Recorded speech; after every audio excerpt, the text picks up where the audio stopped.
Welcome back to the auditorium, and thank you to stay to the last session. And I think we are going to have a really interesting session. This is a topic I think we see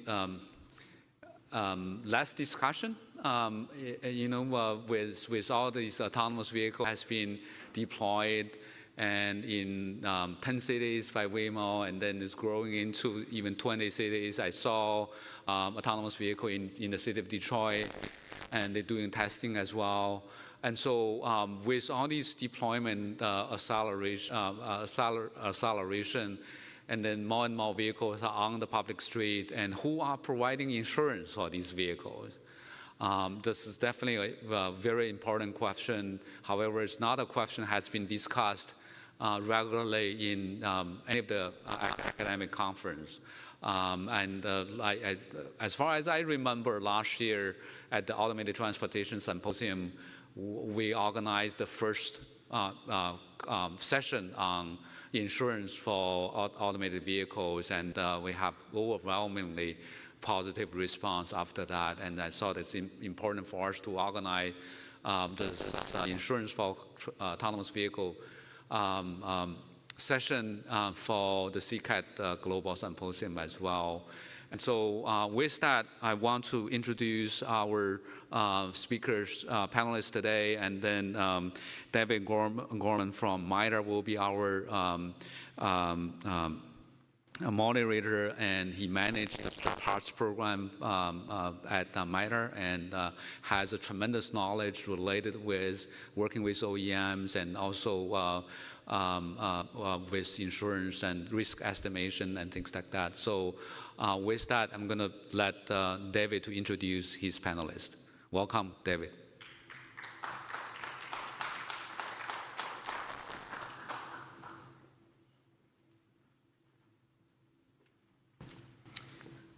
All right. Hi, everyone. Thanks for persevering through to everyone's favorite last panel on Friday afternoon here.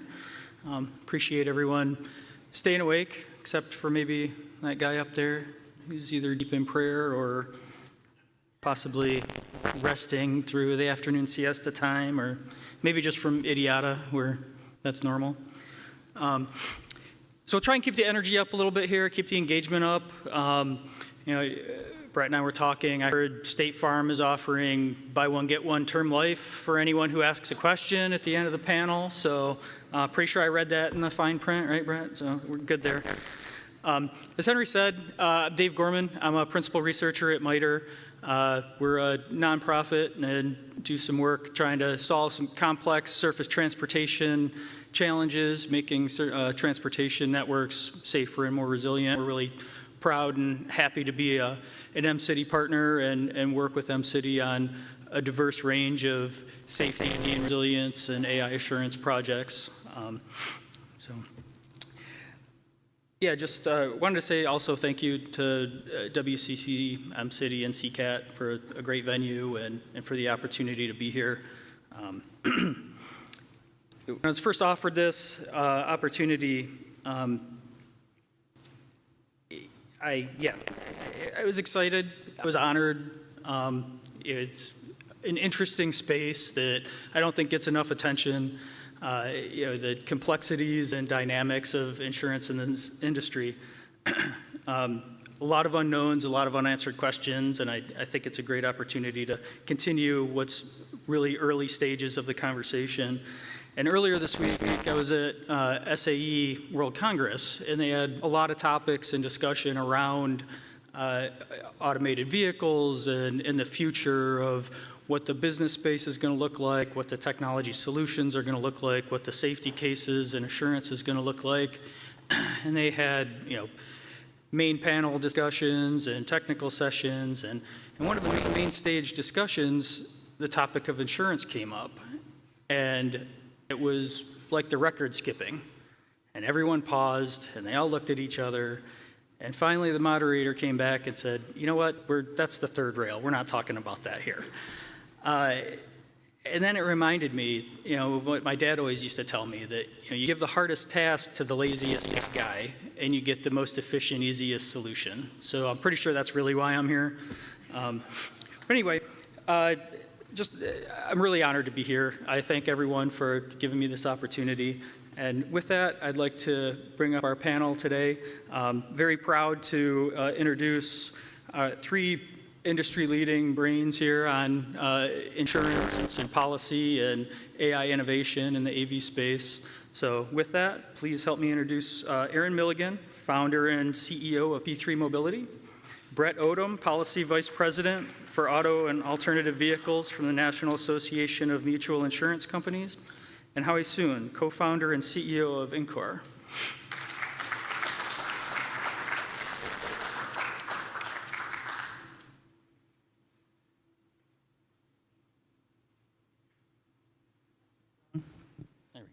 Maybe I'll just join you down here if that's okay. As we get started here, I was hoping we could take a few minutes and give you an opportunity to introduce yourselves and tell us a little bit about your experiences and hopefully share maybe an interesting anecdote or something you found interesting recently in the AV space and current events. And Aaron, can we start with you? Sure. Hi, everyone. I'm Erin Milligan with P3 Mobility, and thank you for inviting me to be on this panel, and thank you, Henry. This is an important topic, and I actually had to do a lot of reading to feel even a little bit prepared to speak intelligently on this. And I've been working in this industry for almost 9 years now, and in conversations with insurance companies for that whole time. But the relevance of automated vehicles to what I do has been sort of a new area of investigation for me. A recent eye-opener for me was that I recently relocated to Oregon to be closer to family out there. Oregon just had a bill that was released about whether AVs would be allowed on the roads in that state. It went to committee for review, it went to House to be voted on, and they voted it down. And one of the big reasons, or they didn't pass it, one of the big reasons for that was they didn't like the insurance aspects of the bill, which was not going to require any additional insurance requirements for automated vehicles beyond what are required for regular vehicles on the road. So that was the beginning of a window of learning about how automated vehicles are being treated in regards to insurance, and it's been a real eye-opener. Thank you, Aaron. Brett? Yeah, hi, everyone. Brett Odom from NAMIC, which is the National Association of Mutual Insurance Companies. I am the Vice President of Policy around the auto portfolio. AV fits neatly into that space, and as Aaron just touched on, it's an intriguing topic. Based out of Indianapolis, where our headquarters is at. So a quick trip down and a quick trip back or up and then back down later today. So I appreciate everyone sticking around. Prior to joining NAMIC about a year and 2 months ago, I spent about 30 years in the insurance space, working for a number of carriers, both property casualty as well as life and health. So hopefully I'll bring a perspective today on that. But like Dave said, there's more unknowns, there's more questions than answers. But from the standpoint of insurance companies, we represent about 1,300 mutual insurance companies across the nation, making up about 53% of all auto carriers across the land. Also about $467 billion in annual premium. So what NAMIC does is support, we're a trade association, we support our 1,300 plus members through advocacy and regulatory efforts. So happy to be here today. And again, thank you for sticking around for such a late session in probably an otherwise exciting conference. Thanks, Brett. Howie? Yeah. Hello, everyone. This is Howie Sun. I'm from Insure, and I'm coming from a relatively new startup. We currently at the very early stage. What we've been doing over the past 9 or 10 years is really about how we can design a testing procedure to make sure the autonomous vehicle is safe or it's not. So that brings me some sort of the knowledge from the technical side. It's really about our understanding about autonomous vehicles, because the risk, from what I understand and what I see from everyone, that the risk is converting from human beings to AI more and more in recent days. So AI is taking the wheel, AI is taking out the all the knowledge work, the coding work, all this risk is where you're rapidly changing area from risk, shifting from human beings to AI. I'd love to know more and discuss more about how that will influence the insurance industry. Okay. Thank you, Holly. Brett, I was hoping to start the questions with you. Could you give us a brief summary of the kind of the present state of auto insurance and how you see that changing with insurers evaluating the new risk and associated pricing, I guess, for as automation continues to proliferate? It's funny and has already been mentioned. I think the pulse of the insurance industry, according to our membership, is one of excitement, one of intrigue about what AV brings, but they seem to be carved out of the conversation time and time again. And so as things do unfurl and the talks of technology and what it brings to our roadways today, it seems insurance is the piece that isn't really called upon. So there's a lot of uncertainty, and I'll get into that. And that's the feeling of the industry today. They see the statistics. They see today without AV, 40,000 lives lost on our roadways every day through human-driven vehicles. So the advent of this technology and what it brings in the name of safety, fewer claims, fewer losses for the industry, more opportunities for the insurance companies to thrive and to remain solvent. A world of excitement, but every step of the way, it's, no pun intended, it's really, can we just pump the brakes here and talk about what this is doing to the insurance climate, and we'll certainly dive into that. But yeah, it's excitement. It's a mixed bag, both some concern over the risk. Thanks, Brett. Aaron, I was hoping to go to you. Earlier today, we heard a lot of discussion around different federal, state, and local policy frameworks and how they could support this space. I was wondering if you had any thoughts on what kind of policy elements were needed from a federal or state perspective to support this. I probably have more questions than I have answers. I thought the conversation this morning was really good. And the debates about whether a safety framework certification should be required or not. And if so, is that something that would be provided at a federal level? Not all states even allow for automated vehicles right now. Some of them require a driver still to be sitting in the driver's seat of the automated vehicle, even if the vehicle is driving itself. Some don't require any driver at all. There's a very wide range of frameworks that are being employed in different states, and I don't think the average person has any idea of that. So as the average person is out driving on their roads in their town, and a automated vehicle passes by, which of those vehicles is it? Is it somebody, maybe it's an automated vehicle that they don't realize is an automated vehicle because it's got a person in the driver's seat. Maybe it's an automated vehicle that has a remote driver sitting in the Philippines, but they don't know that, and they don't know how that vehicle is going to interact with them. So I think there is a framework that is required at the federal level that gives guidance to what the states need to be addressing and how to make sure they're at least aware of all of those issues. According to the folks I've spoken to at the Oregon Department of Transportation, they established an automated vehicle committee to help evaluate the bill that was put in front of them, but very few of those folks actually had any experience with automated vehicles, so they didn't really even know what questions to be asking. So the framework that could come from the federal level could be very helpful in that regard. And then, of course, at the local level, each city has got different roads and is going to have different functionalities on those roads, whether they've got bike lanes or not, whether they've got roundabouts or not. So the particular rules and expectations for vehicles that are operated on those roads have to be determined at that local level. And then states are the ones that generally oversee licensing and driver's education. So how does that work with automated vehicles? There should be some kind of licensing requirement, the same way there is for drivers. And there should be some kind of insurance framework that is instituted at the state level. So I think we can take the principles that have been employed for regular vehicles and use those principles for the automated vehicles. But the value of a national framework that can guide what the states are doing would be tremendously helpful.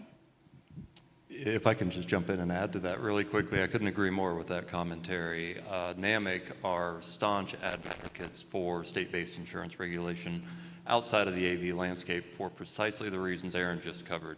Every state, all the roads, all the territories are going to be dramatically different compared to the next one. A federal framework would certainly help, and we're certainly advocates of that too. But then starting to look at the individual risk within each individual state is where it all needs to begin as well. Thank you. So, Howie, next question for you. Typically, human behaviors and risk profiles tend to change over years. But with AVs, those can change over minutes with a single update, right? So how do you see that kind of affecting the pricing and the risk profiles moving forward? Yeah, I think that's a great question. So I actually think that's one of the biggest challenges when we're trying to insure the AV, because you can't just insure AV just like a human driver.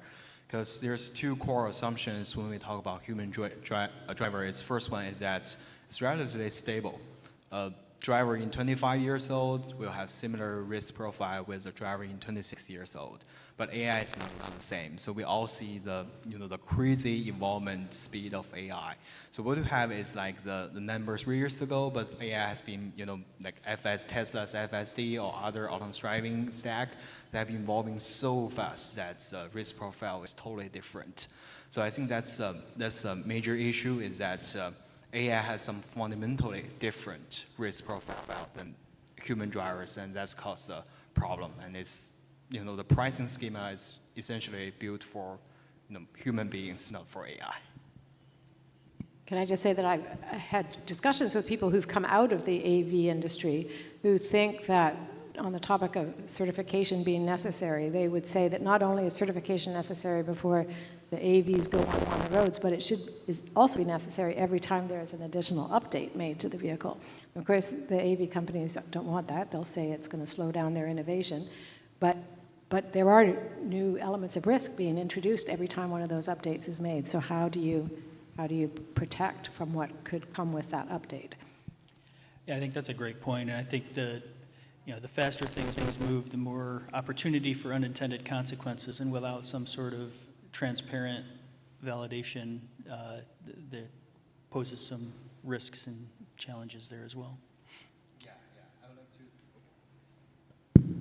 I'd like to add on that, comment on that. So I think another thing about human beings and AI drivers is like when you're autonomous driving for first 5 minutes, you'll see, okay, this is the best driver I've ever taken a drive with. So following perfect speed limitation, not distracted by phones and something like that.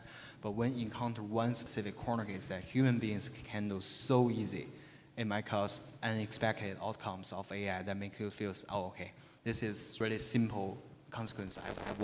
I will be fully capable of handling that. That's the time when you lose trust in AI. And I think that's the same thing that happens to the insurance industry as well. So, Brett, from the insurance industry perspective, how are you seeing this technology, and what kind of things are you preparing for within this space? I feel Howie nailed it in his first part a moment ago. The principal fundamental aspect of insurance is charged with matching rate to risk. You think from traditional underwriting standpoint, you're looking at an individual who applies for insurance. You're going to start with looking at that individual's driving record, their driving history. From there, getting into various factors. Have they been in accidents before? Did they submit claims before? Did they have citations on the road? You can get into some factors that aren't widely accepted across the nation, such as your locale, your zip code. Where's the vehicle principally stored? What's your commute look like from point A to point B?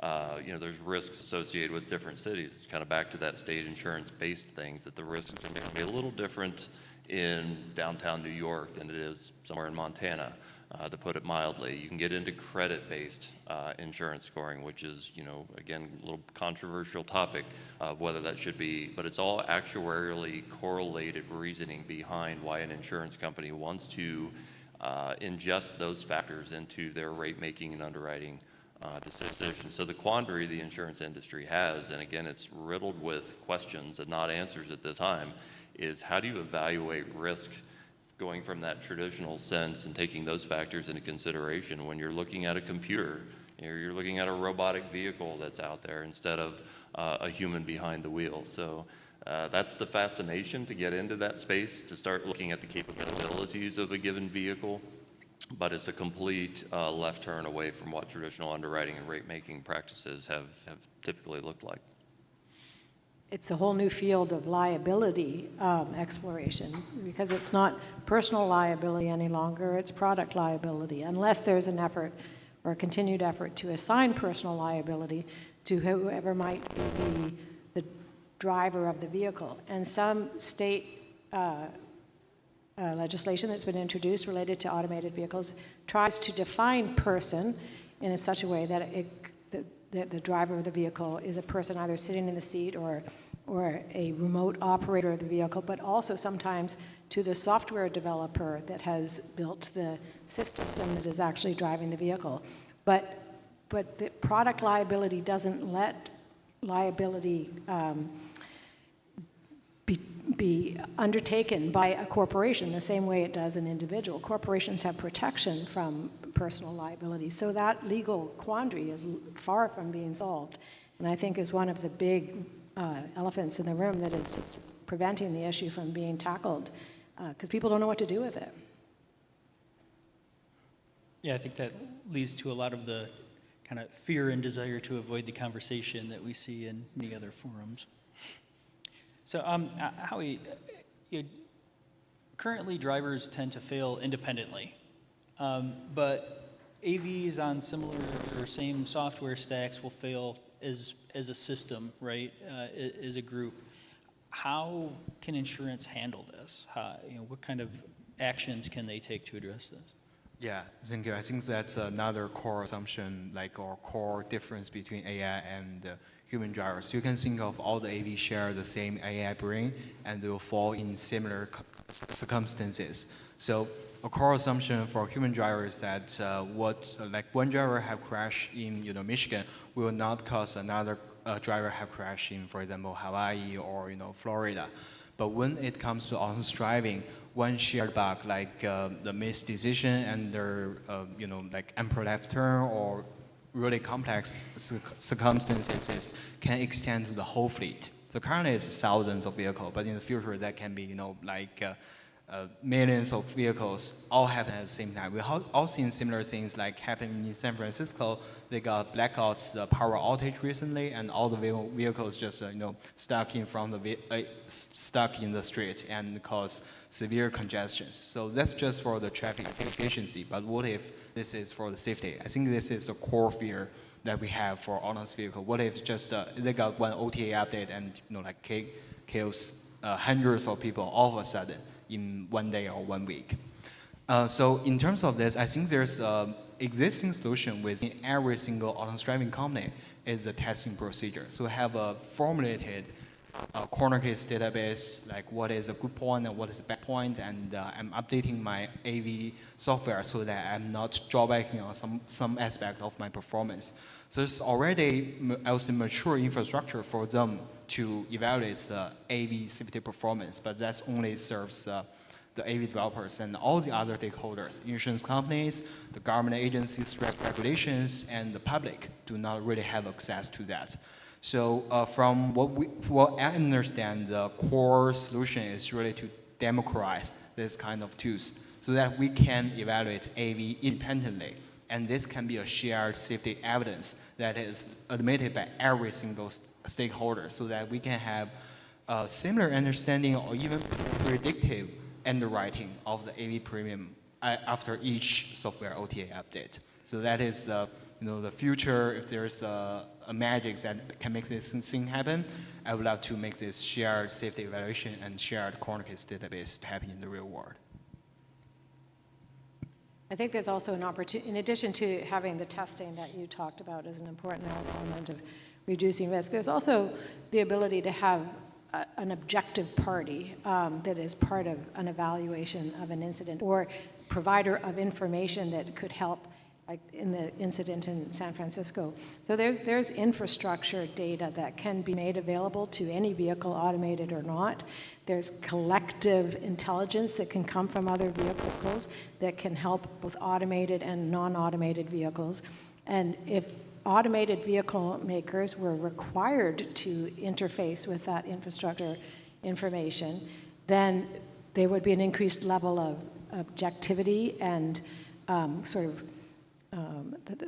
just a third-party perspective on what's being done. Right now, so long as they're only thinking in their own silo about what's in their vehicle, and they're self-certifying a lot of times, there's no accountability whatsoever. But if you have that third-party perspective, it's an introduction of accountability and collective operation that can help inform the picture. Yeah, I think a big piece of that is leads us into our next question here, data, right? And how do you build appropriate scenarios and evaluations and continue to learn and grow those? So I guess to start with, I think we'll have some more discussion on this after, but Brett, I was hoping you could start us off with, from an insurance perspective, what manufacturer or software data would be helpful to at least develop the initial risk models? Yeah, we could probably have this whole session on data in general, not only the performance all around, but individual vehicle data in the event that something happens. And I think, again, riddled with the mystery of what that data may look like. And I think it starts with the unanswered question on who has access, who has true ownership of vehicle data. NAMIC is a firm believer it should reside with the owner of the vehicle. Then that individual can decide who gets access. Is it the repair facility? Is it the manufacturer? Is it the insurance company?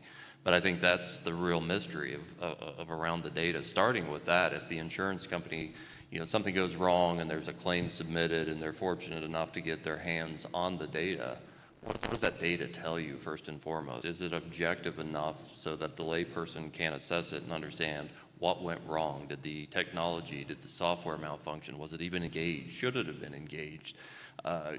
Aaron brought up a very interesting point. It's a new definition of liability in the event of a claim, shifting over to the product realm in many respects. It's really a potential redefinition of negligence from that standpoint, where you're trying to identify the proximate cause and saying that malfunction that led to the damage, the accident, the injury, what have you. Where it's difficult to see how it's going to be that clean in all cases. Something, even if it's proven in the software, for example, that it didn't engage the way that it should have, that led to the accident. But there's a myriad of other factors in the event of an accident. Was it the driver's inattention? Was it the road conditions, weather conditions? All those factors could play into a given accident. But just operationally, from the standpoint of data, questions loom largely in terms of being able to get access to the data. How quickly can they get access to the data at the time of claim? Really, at the time that you're put on notice from an insurance company, the clock's already ticking. Your job is to resolve that claim, to conduct a comprehensive investigation, to pull in all of the evidence associated with what happened. But can you really quickly get that? Are you working with vendors that can put that in your inbox just like that? What costs, what expenses associated with pulling that in? Insurers are always looking for opportunities to operate efficiently. Is this creating a big magnifying factor in their overall loss adjustment expense? But you mentioned the manufacturers, the software entities, other organizations involved that are all going to have a hand in determining liability for the accidents. Back to that objectivity of data. Does this create increased litigation risk where everybody, instead of saying, yep, my software malfunction, hand over the bill, I'm going to pay it. It's probably not going to be that clean. It's going to be potentially a lot of blame shifting, a lot of finger pointing. You have claims that are tied up in the court system for eons, everything that an insurer strives not to have happen. There's just, again, so many unanswered questions in that space, but the data is probably one of the biggest of them. I just want to point out that I'm in entire agreement about the idea of personal ownership of data. But unfortunately, that's not the way things are working right now. And I don't know what might happen to change that. I think back to what should happen at the federal level versus the state level versus the local level. That's a question that needs to be addressed. There are states that have taken strong positions on privacy, so it seems to be being addressed at the state level. But people don't own their data. And when you buy a car or a phone, you don't realize that you've bought a piece of hardware that has got this whole back end that you know nothing about, where your data is sitting and is being monetized and not made available to you. And you can opt out of that, but even when you do, there's a lot that I don't think you've actually opted out of. When I bought a new vehicle, I won't say what kind it was, I opted out of sharing my data, but it knows where I am all the time, and it makes decisions for me based on knowing that, even though I have opted out. So if a vehicle is now involved in a crash, whether it's a non-automated vehicle or an automated vehicle, it might be the case where it can still rely on eyewitness data to inform what happened. But if it's an automated vehicle that's involved, then you do need to get vehicle data from the manufacturer to help inform whatever litigation might play out. And that information has not been made readily available in the different court cases that have come up around it. They're holding it back, and they don't make it available to the court case. Or if they do, it's being presented in such a way as to somehow hold a driver liable for something that happened within the operating system of vehicle. And because there's no objective third-party oversight of the data or the ecosystem, who's to say whether they're presenting the data honestly? So it's a very, very convoluted question right now, the topic of data, and yet such an important one to get right. Yeah, and I also think there's some interesting cases in other industry. For example, the aviation industry, the FAA, we all have a clear understanding or standard about what's the data we should store, what is its process. There's a teeny tiny box on every plane that collects the data. Third party, everyone agrees with that evidence. And nowadays on the vehicles, we haven't really seen that. Everyone is speaking a different language, not just about safety, but also on the data, the infra, and how we, process and perceive this kind of data. I do see there's another interesting opportunities in this field. And then I just want to make a plug again for the infrastructure data that's available, because you can now have the ability to know as a vehicle is speeding through an intersection, what the status of that traffic signal is as they're going through the intersection. So, I'll say a traditional usage-based insurance policy might be checking how often you're accelerating quickly or braking hard. They don't have knowledge of whether you're doing that in relation to the traffic signal status as you go through the intersection. That information can be available now, so it's a deeper layer of information that adds awareness to what the driver behavior is. But from my experience, and we've been trying to get that information in front of the insurance industry for many years now, it's a complication. It's more that they're not really sure what to do with it. So and I was so glad to hear that MITRE might be interested in that data, because there's a lot of research and analysis and understanding that could come from how does traffic signal status determine driver behavior? How does it influence driver behavior of automated vehicles? Both of those things could be analyzed. Yeah, it's very interesting how you brought up FAA, and it's such a regulated space, and it's I guess in some ways a similar model of corporate entities running transportation, right? But a highly regulated space with a lot of data requirements and an ability to identify issues and learn from other people's issues and quickly iterate solutions. And I'm interested to see if the AEV space moves in a similar direction. So I think I'd be curious to hear your thoughts. Sorry, I think there's some glitch on this one. Yeah.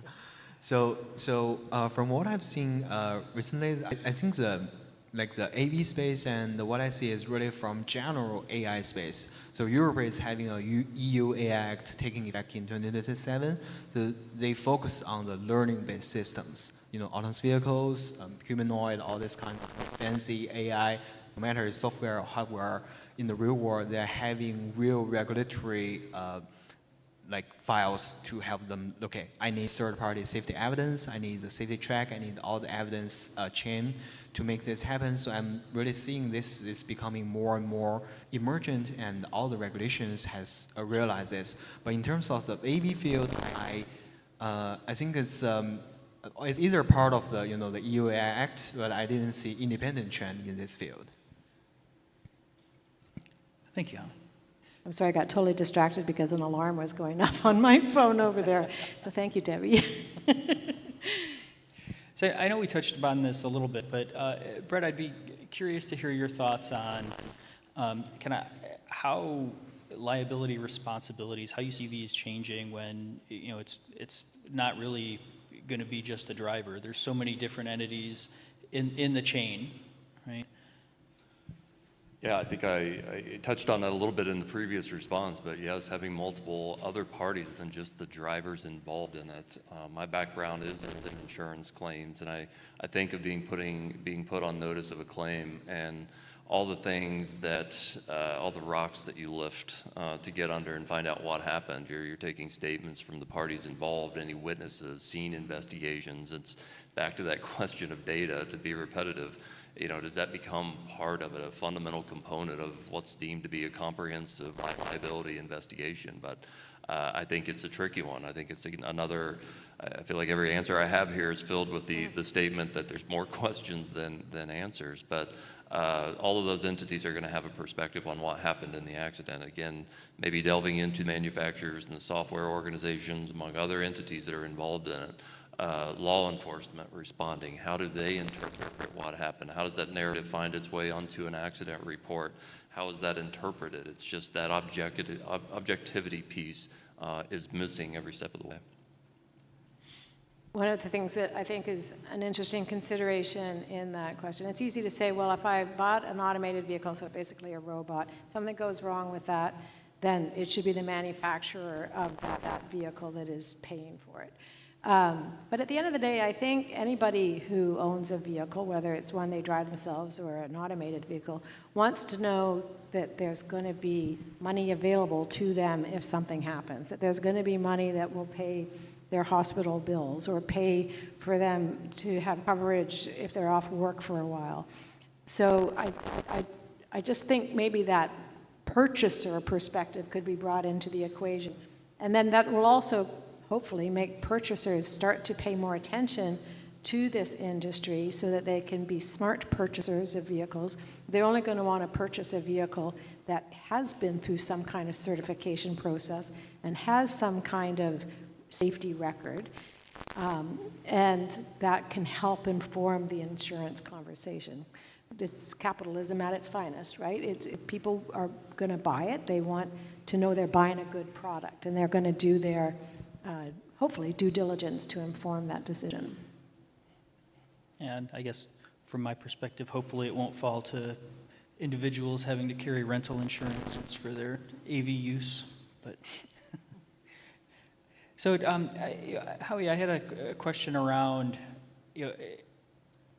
AVs can drive perfectly, right? In normal conditions, commonly, and well-trained performance, but can fail catastrophically in kind of edge cases. We've all seen crazy situations out in the world. Anything can happen on a roadway at any time.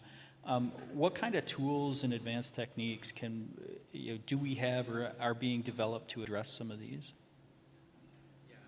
I think there's one single tool that is, thanks for the rapid development of AI, is what we call the world model.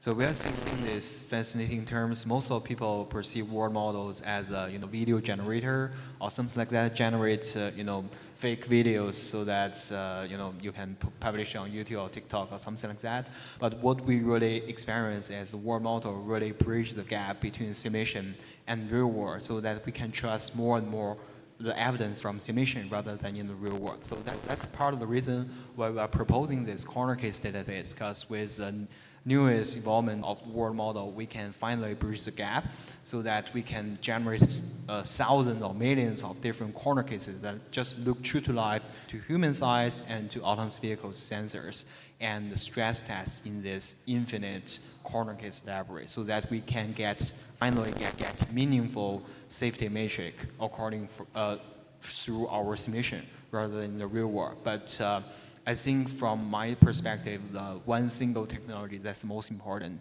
is the world model that bridge all this kind of evidence and trust gaps. So yeah, it's kind of like a matrix, but for autonomous vehicles. Thank you. Brett, I was hoping you could help us understand kind of how important the insurance industry sees public education in this space to kind of help inform and understand these systems and how they work.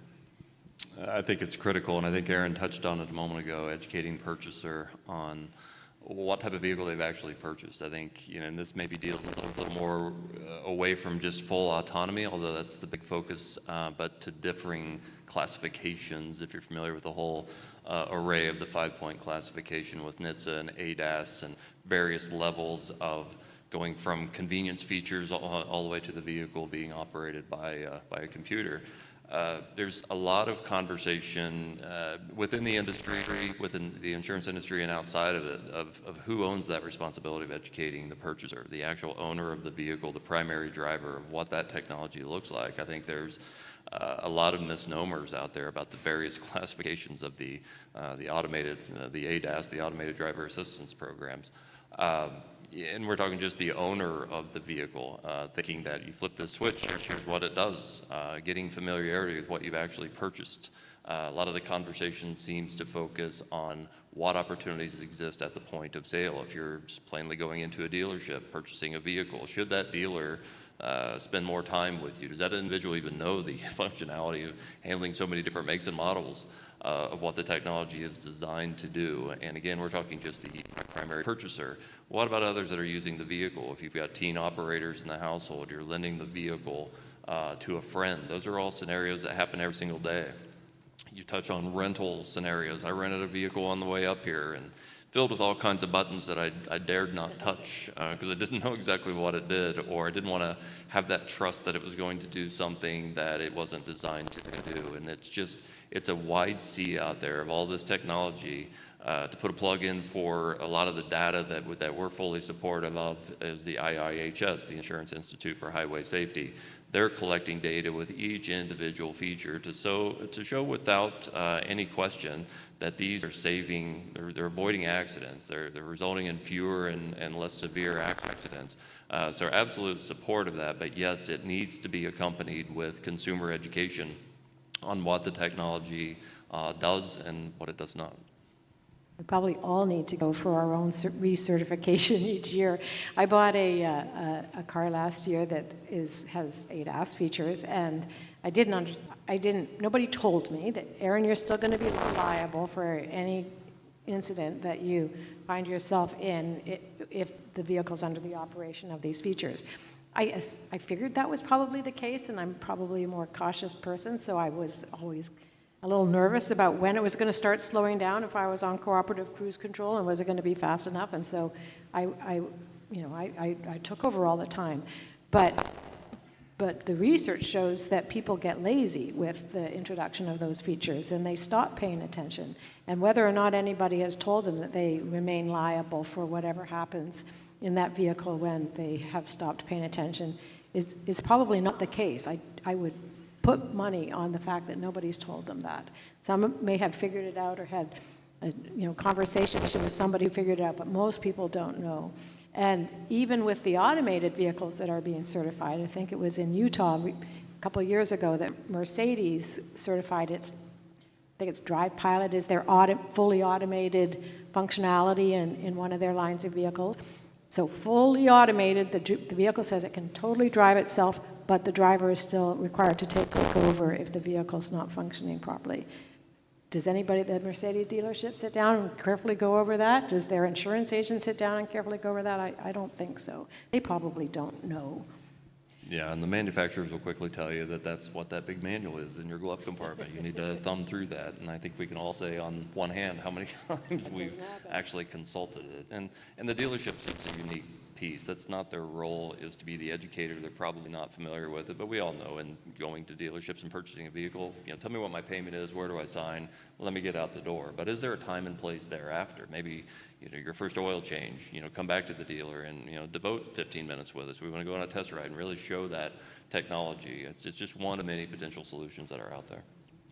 Yeah, I think there's a big challenge with the maybe marketing campaigns that have been run and how these systems, features, and capabilities are marketed to the consumer compared to the true liability and actual capabilities of the systems. That's been a long-standing argument throughout the industry. Yeah, I think this is totally true. That's another example from software AI and hardware AI, is that there's a dangerous trend that the AI is okay, it won't cause much problem when you know that it will cause some problem. Like when you drive, like it's 50% of time it's running out of control, you'll be very, very careful about how you drive. You only use that as assistance. But it become better and better, but not perfect, then that's when the dangerous thing comes from. You kind of like, people are lazy, you tend to trust something that 99% of time it is doing the job, but it's the most dangerous thing is that what will happen when that 1% of chance happens. So I know we only have a few more minutes here. I'd like to kind of close this part of the panel with one open question to the group. What key insight or capability do you think is missing that you'd like to see developed over the next 2 to 3 years?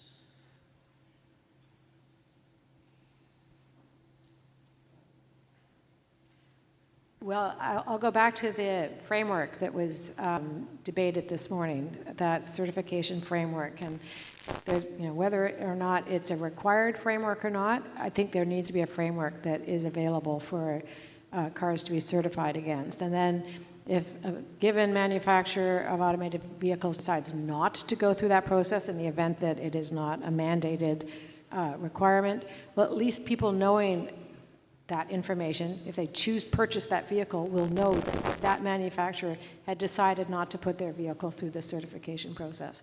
I think some kind of scoring or transparency of the results of that certification process is helpful, because information is power, and people need to know which vehicles are scoring higher in their certification process than others, and help that inform their buying decision. There's a lot of talk this morning about how the manufacturers of these vehicles are very concerned for their intellectual property, and they don't want to let anything be known or made more transparent because it's opening up their secrets. But transparency is good. There's good that comes from being truthful and being transparent and sharing openly about how decisions are being made and how well vehicles are performing. And I think that it would be beneficial to everybody if that information was shared. I think that's one area that I personally would like to see come from the aviation space is, get away from marketing safety. Safety should be universal in the transportation space, and we should all be able to learn from each other and advance safety without it being a competitive advantage, in my opinion. But I know that's controversial.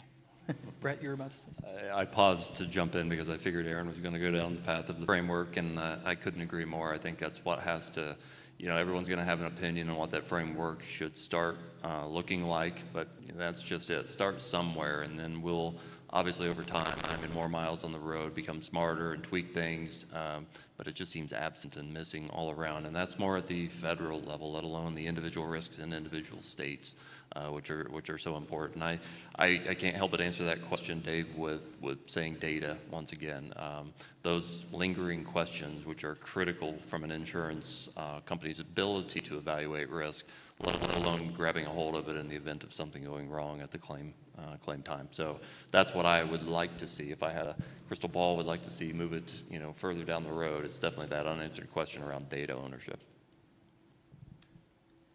Yeah, so from my standpoint, I think I totally agree with what Aaron and Brad have mentioned. I think it's really about the data, the certification. It's really about infrastructure level thing. I was in Automated Transportation Symposium last year, and so have a great discussion with all the insurance companies, government agencies, AV developers, researchers, and someone from DOT, like from the public. And we're seeing that they are definitely not saying the same language. So AV developers was like, trust me, just trust me. I'm safe enough to be deployed in the road. But every other stakeholders do not have a clear understanding of what it looks like. So we all have seen this in other industries before, like for FICO score. Before this, it's just, the bankers cannot really, open a credit card for someone without reference. So it's not really just a lack of trust or a lack of infrastructure. It's really about how we can scale this business reliably and quickly. Because I think the lack of this infrastructure is really limiting the scaling of autonomous vehicles. We all see, Waymo have their track record, 92% less collisions than human beings, and they're still struggling one city by one city across the United States, not to say, the whole world. We want this thing to be deployed if it's safe. We want these things to be deployed as much as possible to save human beings' lives. But what I see is that it's really lacking this kind of infrastructure that's limiting the growth of this industry. Thank you. So we just have a minute or two here, but I wanted to open it up to the audience. If there were any questions for the panel, please take your chance at a BOGO term life. I can ask a question related with insurance. This is certainly a very interesting topic. I couldn't agree more in terms of third-party independent testing, whether it's voluntary or required. And I think that should be I would say, not a burden. It should be a strategic asset for autonomous vehicle companies. And for the conventional vehicles, we do have Insurance Institute of Highway Safety, IIHS. They do third-party independent testing funded by the insurance industry. And that market-driven force did, push, we have safer vehicles and has make contributions in terms of how vehicles has been improved in terms of their safety. For autonomous vehicles, do you think there's potentially IIHS type of organization utilize the marketing force to improve autonomous vehicle safety?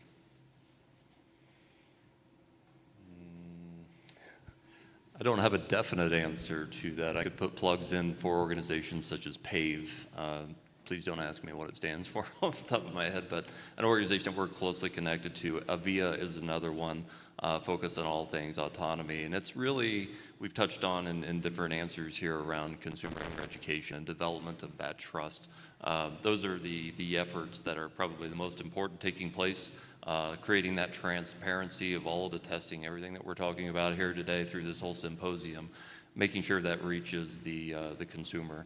I don't know all of those organizations do, but I do know that they do exist. There's a lot of what IIHS does that leads up to that full autonomy and the various classifications of the technology. So I can see them also delving more into that space in the future.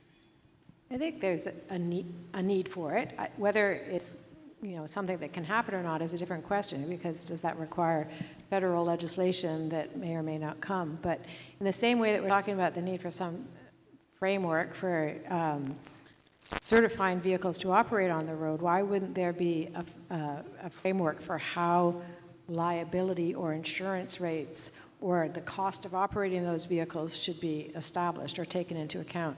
We had an interesting conversation, Henry, you were a part of it, where we were talking with the individual from the panel this morning from the city of San Francisco, who talked about the cost that the city incurred when many of the automated vehicles in the city came to a stop after the traffic or the power shut down. And he also talked about how often emergency vehicles are having to be deployed to get drunk or passed out passengers out of automated vehicles. So it's not the automated vehicle companies that are paying for that, it's the city. So it's not, and so automated vehicle manufacturers aren't going to be reporting that information to anybody. So who's thinking about the business model and the cost implications of operating these vehicles? And there needs to be some third party that's doing that. And whether that's a kind of organization that you just talked about, or it's some newly conceived organization that is thinking about the business and cost model for cities who are the ones responsible for the roads. They need to figure out what this new form of transportation means to them in terms of how costs are being imposed on the city and on the insurance companies and the citizens. Yeah, I think the consumer metric model, especially the independent evaluations, have been very successful in driving technology into the customer base, into the product base. And I also think they're much more agile than regulatory frameworks to be able to react and adapt more quickly to a changing environment. So I think they've generally been pretty positive, but they do really require customer understanding, outreach, brand recognition. So I think that would be a big piece to enable that to be effective. Any other questions from the audience? Okay, with that, no? Anyone? Okay. So thank you to my panelists up here. I greatly appreciate the discussion. This was extremely interesting for me and just a great opportunity. It was a pleasure being up here with you. Thank you, audience, for at least mostly staying awake through Friday afternoon. Appreciate you taking your time and being here. And thanks, Henry and M-City, CCAT, and WCC for this great symposium and the opportunity to bring this panel to you. Thank you, everybody.